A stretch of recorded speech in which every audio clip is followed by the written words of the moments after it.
I'm Brandy June, and you're watching The Knowledge Fairy. Welcome to 2013! And now that we're in 2013, let's talk about the number 13 and why it's so unlucky. Or maybe it isn't. There is actually a fear of the number 13. Triskaidekaphobia is a phobia of the number 13. And while this is one of the more popular myths, there is actually no scientific evidence that proves that the number 13 is actually unlucky. Now, you see, the part of our brain that believes in superstitions is the same part of our brain that believes in monsters. When we can't explain something, we'll often make something up. Now, a study in 2010 showed that sometimes when we believe in a superstition, we actually perform better on tasks.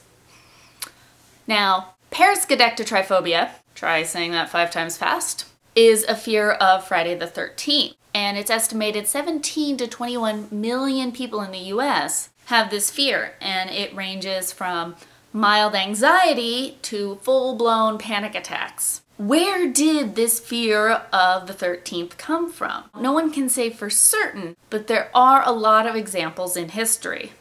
It's said that there were 13 people at the Last Supper, and it's said that Judas, who betrayed Jesus, was the 13th man to take his place at the table. Kids officially become teenagers at 13, and we all know that's scary.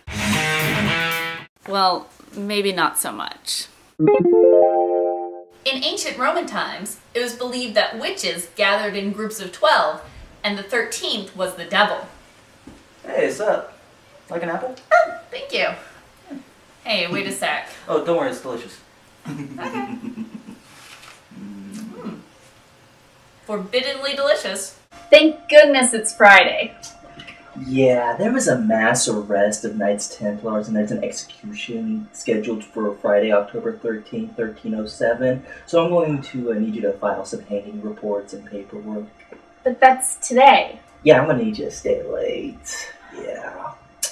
In the Middle Ages, Friday was the day for hangings, and it was thought that there were 13 steps to the gallows and that the noose had 13 turns, although it was really more like 8. Yeah, don't forget the 13 feet that the guillotine falls. Guillotine? That's not in the Middle Ages. In the late 1800s, there was a group called the 13th Club that met to debunk the myth that if there were 13 people at a table, one would die each year. And they met every month on the 13th of the month. There were 13 of them, and if anyone was late, they were charged a fine of 13 cents. Yes.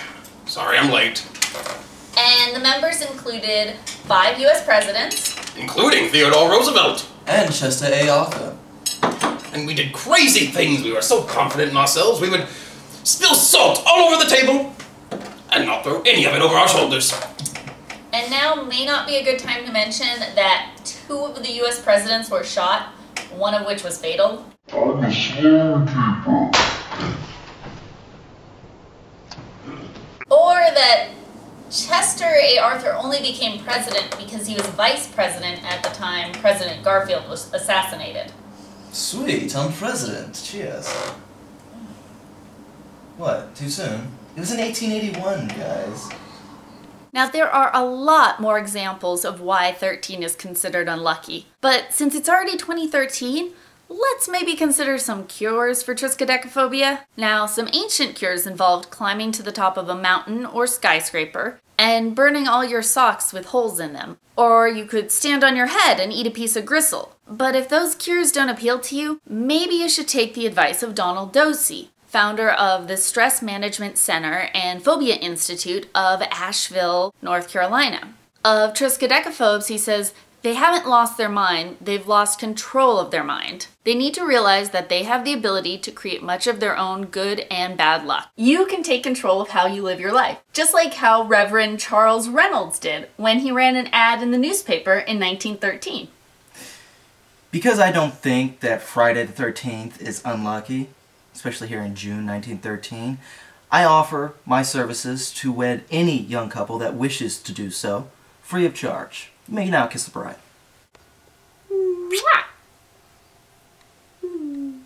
So remember, there is no scientific evidence to prove that Friday the 13th or the number 13 is in any way inherently unlucky. And what we have here is a case of confirmation bias. And what confirmation bias means is that people tend to favor information that happens to confirm their hypothesis or belief and discredit information that would contradict their belief or hypothesis. For example, if anything bad happens on Friday the 13th or relating to the number 13, people are going to give it a lot more credit than if the same event happened on a different day of the month or without the number 13. So in short, have a great year and have as many dance parties as you want. So.